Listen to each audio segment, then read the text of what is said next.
네, 시청자 여러분 안녕하세요. 사사기 17장 6절은 사사기 전체의 주제입니다. 그때에는 이스라엘이 왕이 없었으므로 사람마다 자기 소견에 옳은 대로 행하였더라. 이스라엘에 왕이 없었던 것이 아닙니다. 왕이신 하나님을 왕으로 모시지 않고 하나님의 왕국법에 따르지 않았다는 뜻입니다. 사무엘상 8장 7절에 보시면 하나님께서 왕을 구하는 이스라엘을 가리켜서 하나님을 왕이 되지 못하도록 인간 왕을 구했다고 말씀하십니다. 그러니까 이스라엘은 인간 왕이 없어서 자기 소견에 옳은 대로 행한 것이 아닙니다. 하나님을 왕으로 모시지 않고 이미 주어진 하나님 나라의 법전, 즉 토라를 따르지 않고 자기 멋대로 판단하고 행했던 것입니다. 18장은 이러한 사사기의 주제 성구를 축약하면서 시작합니다. 1절을 보시면 그때에 이스라엘에 왕이 없었고 라고 시작합니다. 그럼 예상되는 후렴이 뭐예요? 자기 소견에 옳은 대로 행하였더라. 근데 이 말이 빠져있죠. 왜 빠져있을까요? 왕이 없는 삶을 즉 자기 소견에 옳은 대로 행하는 삶을 한 지파의 삶을 통해서 하나의 이야기를 통해서 증명해 보이고자 하는 것입니다.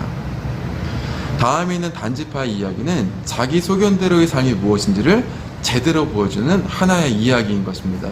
저는 저와 여러분의 삶이 그랬으면 좋겠습니다. 정말 하나님을 왕으로 모시고 우리의 소견이 아닌 하나님의 뜻대로 행하는 삶이 무엇인지를 보여주는 그런 삶이 되었으면 좋겠습니다. 1절 하반부를 보시면 단지파는 거주할 기업의 땅을 찾고 있었다고 합니다.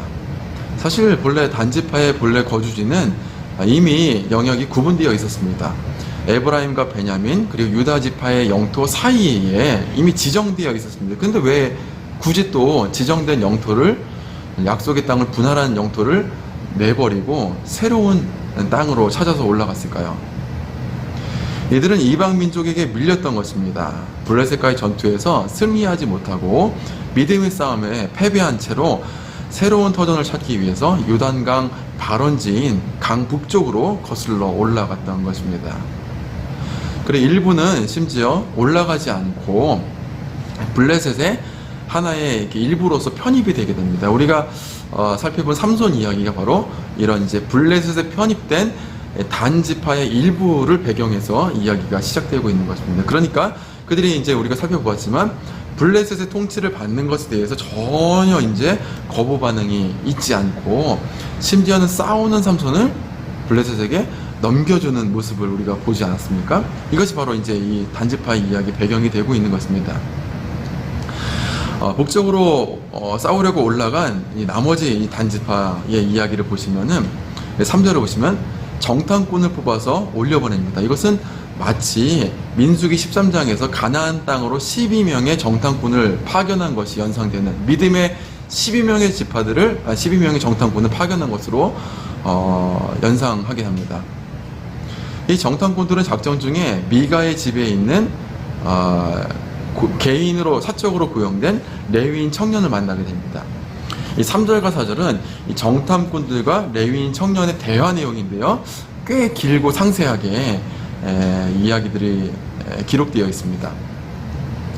그리고 우리가 이미 17장에서 레위인 청년이 그곳에서 무엇을 하는지를 이미 독자들에게 소개를 했단 말이에요. 제가 이제 요 전에 있는 성경 묵상 말씀 코너에서 그런 말씀 드렸습니다. 신앙의 사유화, 즉 레위인 청년이 공적인 즉 하나님 나라를 전하고 하나님 나라의 한 지파인 레위 지파로서 이스라엘 전체를 위해서 봉사를 해야 되는데 공적인 무대에서 공적인 예배 모임을 위해서 봉사를 해야 되는데 한 가정의 사목, 가목이라고 제가 말씀드립니다. 가정의 목사로서 고용된 그리고 하나님이 아닌 우상 숭배와 그 하나님의 뜻이 아닌 그 집안의 복을 구하기 위해서 그 고용된 모습을 보면서 이것이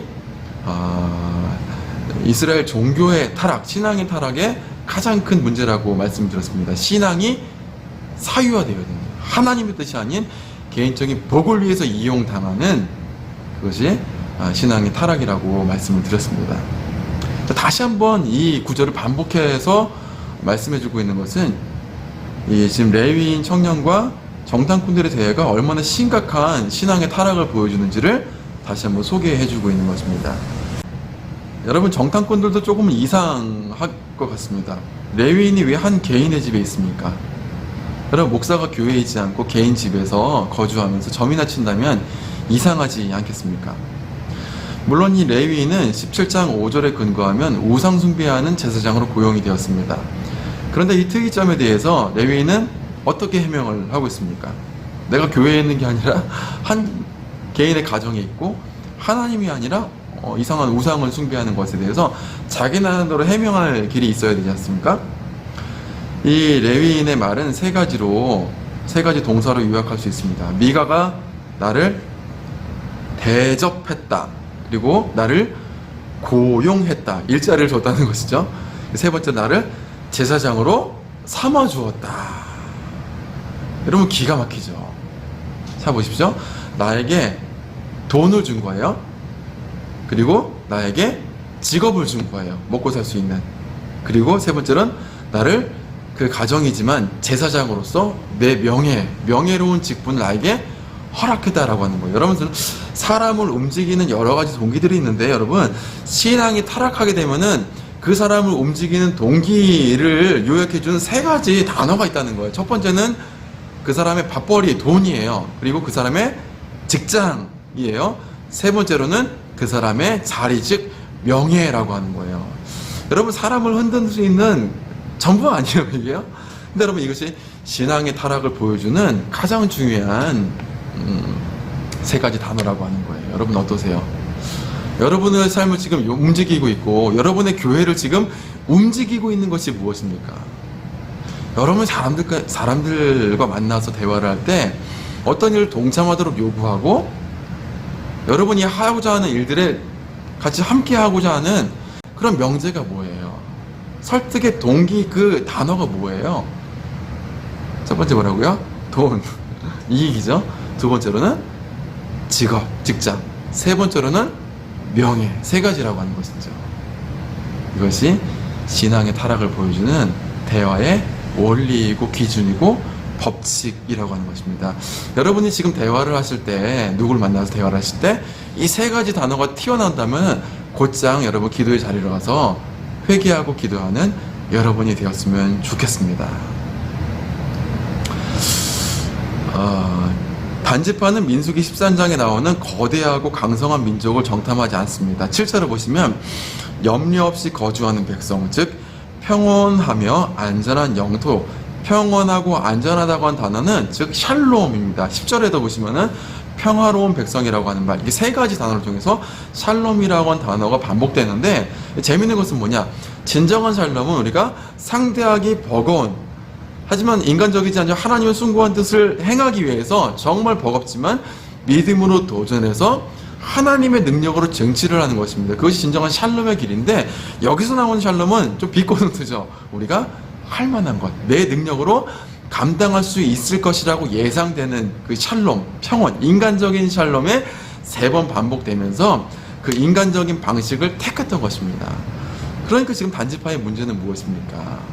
이 레위인을 설득하는 그 동기, 레위인은 철저하게 이익에 계산된 삶을 따라갔는데, 다시 한번 그 레위인을 단지파가 쟁취하고 미가의 집에서 끌어내서 자신들의 그 지파를 위한 제사장으로 삼는 그 설득하는 동기가 뭐라고요? 철저하게 계산된 이익이었어요. 그러니까 그 사렙이 많이 주는 곳으로 이제 미가의 집을 버리고 다시 한번 단지파로 따라가는 것이죠, 그 레위인이. 그리고 그것을 행하는, 이익을 탐하는 그 방식이 무엇입니까? 믿음의 방식이 아니라 당연히 내가 상대할 수 있는 약한 상대를 골라서 선택했다는 것입니다.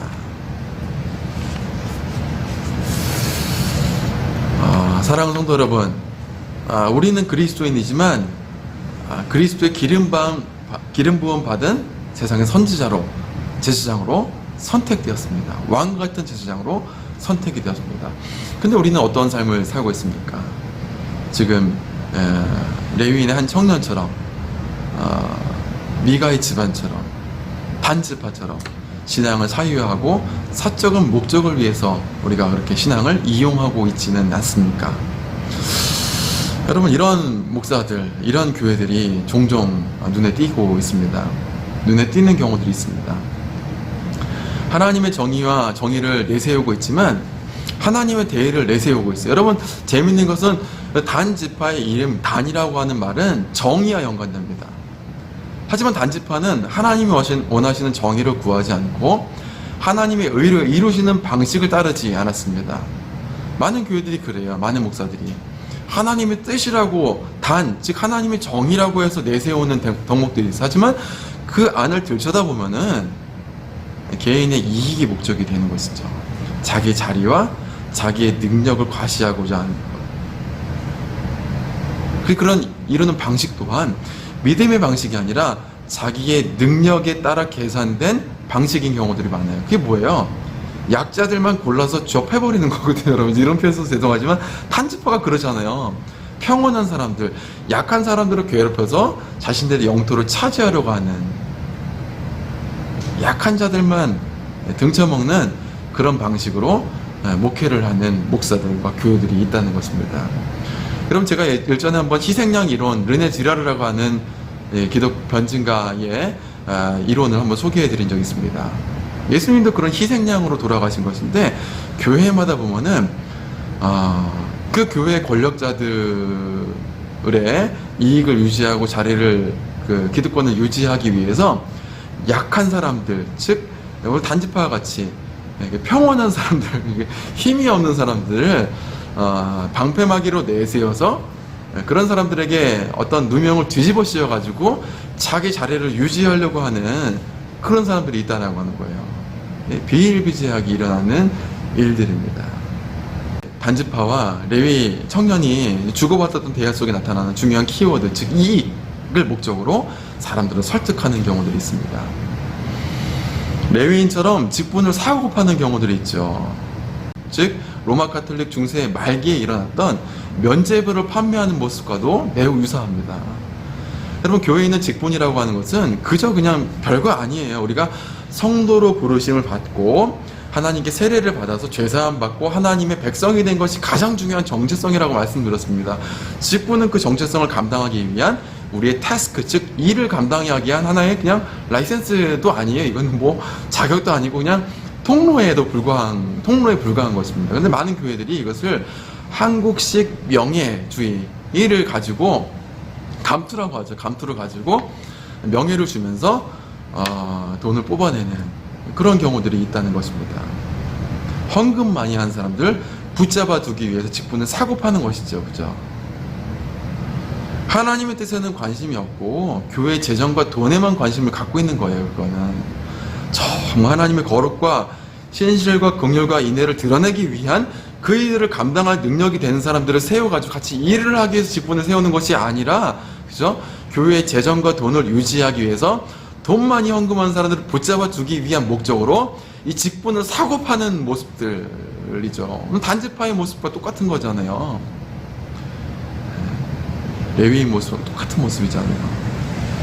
그 방식 또한 믿음의 방식이 아니라 인간적인 방식, 명예와 자리를 부여해서 붙잡아두려고 하는 인간적인 정치적인 방식들이잖아요. 지금 여러분 보세요. 한번 여당과 여당이 대선 후보 캠프에서 갈등과 내홍이 일어나는 이유가 뭐예요? 무슨 핵심 관계자 이런 거 많이 있잖아요. 여러분 요즘 정치에 보면 나에게 힘을 주지 않았다는 거, 내 명예를 지켜주지 않았다는 거거든요. 나한테 확실한 자리를 보장해주지 않았다는 거거든요. 그게 그들이 싸우는 목적이에요. 여러분, 근데 교회도 똑같잖아요. 네? 여러분, 사사기에서 가장 타락한 사사 중에 한 명인 입다의 모습을 한번 보십시오. 입다와 이스라엘 장로들이 대화했던 내용들을 보면은 똑같은 패턴으로 반복되는 것들을 보게 돼요. 입다가 장로들에게 계속해서 확인했던 게 뭐예요? 우리를 위해서 싸워달라라고 장로들이 요청하자 내가 너희들의 머리가 되겠느냐라고 4번이나 그 머리라고 하는 용어가 나오잖아요. 입다가 지금 설득에 넘어가고 그들과 그 딜을 하는, 계약을 성사하는 중요한 키워드가 바로 자기의 자리였던 거예요. 나한테 얼마나 큰 권력을 주겠느냐, 얼마나 큰 경제적인 지위를 허락하겠느냐, 그것이 입다의 키워드였던 거예요. 대화 속에 나타난. 근데 여러분들 교회 생활하시면서 어떻게 살아가고 계세요? 어떤 목적으로 교회 일에 동참하고 계시고 어떤 목적으로 그 교회를 섬기시고 계세요? 자리이고 명예예요. 그리고 그 교회는 여러분들이 왜 필요한 것 같으세요? 여러분이 하는 헌금의 정도예요. 만약에 그렇다면 오늘 지금 이스라엘 신앙이 타락한 단지파와 레위 지파의 대화 내용이 재현되고 있는 것입니다. 사랑하는 성도 여러분, 저는 여러분들이 하는 대화 내용 속에서 여러분이 교회 사역에 동참하는 그런 목적과 그런 것들이 여러분의 직분에 대한 명예가 되지 않았으면 좋겠습니다. 다행히도 제가 목회하는 교회에서는 사역 초기부터 장로님들만 3분이 오신 거예요. 장로님들만. 더 이상 뭐 직분을 가질 필요가 없는 분들이잖아요. 근데 초반부터 개척교회에 오신 거예요. 얼마나 감사한지 몰라요. 만약에 저희 교회 오셔가지고 조금 교회 사이즈가 돼서 장로가 세울 만한 환경이 돼서 그때 가서 안수 집사님 몇 분이 온다면은 뭐 그럴 수도 있겠지만 이게 장로 욕심이 와서 이렇게 오셨나 이런 생각이 들 수 있겠지만 제가 지금 2달 목회하는데 처음부터 오셨던 분들은 이미 장로 수십 년 동안 해오셨던 분들이고 더 이상 직분에 대한 욕심이 없으신 분들이에요. 그저 제가 하는 일이 정말 귀하고 저와 함께 동참하는 것이 정말 하나님의 뜻이라고 생각하기 때문에 여러분 개척교회 오고 싶겠어요. 얼마나 많이 불편하겠습니까? 큰 여러 가지 교회에 있다가 한 분은 청주에서 정말 몇천 명 되는 교회에서 수석 장로 하신 분이고 한 분은 고신 쪽에 있는 아주 큰 교회에서 오랫동안 개척교회를 섬기고 그랬던 분들인 거예요. 근데 이 2분이 평생 동안 개척교회를 세우고 헌신하는 일들에 동참하셨던 분들이니까 이 일이 얼마나 힘든지 알아요. 근데 이게 힘듦에도 불구하고 이 일이 얼마나 귀한 줄 아시는 거예요. 그러니까 같이 한번 다시 동참하시게 된 거죠. 하나님의 뜻이라고 생각해요. 제가 얼마나 이분들 생각하면 눈물이 나고 감사한지 몰라요. 여러분 이게 하나님의 뜻이고 하나님의 방식이잖아요. 여러분 한번 그렇게 살았으면 좋겠습니다. 교회는 이익 때문에 성도를 이용하려고 하지 않고 성도는 명예와 자리 때문에 교회에 나아가지 않는 정말 이익에 반하고 명예에 반하지만 정말 하나님의 뜻이라고 생각하는 그 일들에 대해서 나에게 손해가 되고 내 명예가 되지 않고 오히려 겸손의 자리로 내가 추락하는 길이 될지라도 정말 하나님의 뜻이라고 한다면 동참할 수 있는 저는 저와 여러분의 인생이 그렇게 멋진 인생이 되었으면 좋겠습니다. 하나님 보시기에 우리의 대화의 내용이 단지파와 레위인 청년의 그런 대화 내용이 재현되는 것이 아니라 정말 다윗과 요나단의 그 신실한 사랑의 자리, 나에게 위해가 되고 손해가 되고 명예가 아닌 추락이 될지라도 하나님의 일들이 동참할 수 있는 그런 멋진 인생 되시기를 주의 이름으로 축원합니다. 기도하겠습니다. 하나님 아버지, 오늘 말씀을 통해서 이 레위인 청년과 단지파의 대화 내용을 통해서 얼마나 이 끔찍한 신앙의 타락의 모습이 이렇게 대화의 내용 가운데 드러나고 있는지를 확인했는데 사실 하나님 너무나 슬픈 것은 이 대화의 내용이 우리들의 대화 가운데 재현되고 우리들의 삶 가운데 답습되는 것들을 보게 됩니다. 얼마나 끔찍하지만 얼마나 또한 우리들의 삶인지 얼마나 슬픈지 모릅니다. 하나님 아버지, 우리 삶이 이런 이익과 자리에 대한 욕심을 가지고 살아가지 않도록 인도하여 주시옵시고 오히려 반대로 하나님의 뜻을 위해서 이익을 포기하고 명예를 포기하고 겸손의 자리로 나아가서 희생하고 헌신하는 법들을 배워서 주님께서 가신 그 일들을 따라갈 수 있는 주님의 길을 제안할 수 있는 그런 인생 될 수 있도록 하나님 인도하여 주시옵소서. 주께 감사하며 예수님의 이름으로 기도합니다. 아멘. 여러분 감사합니다. 미가의 집에 있었던 레위인 청년과 단지파의 대화 내용, 즉 이익과 명예가 아닌 정말 희생과 겸손의 자리로 나아가 하나님의 뜻을 추구할 수 있는 여러분 되었으면 좋겠습니다. 시청해 주셔서 감사합니다.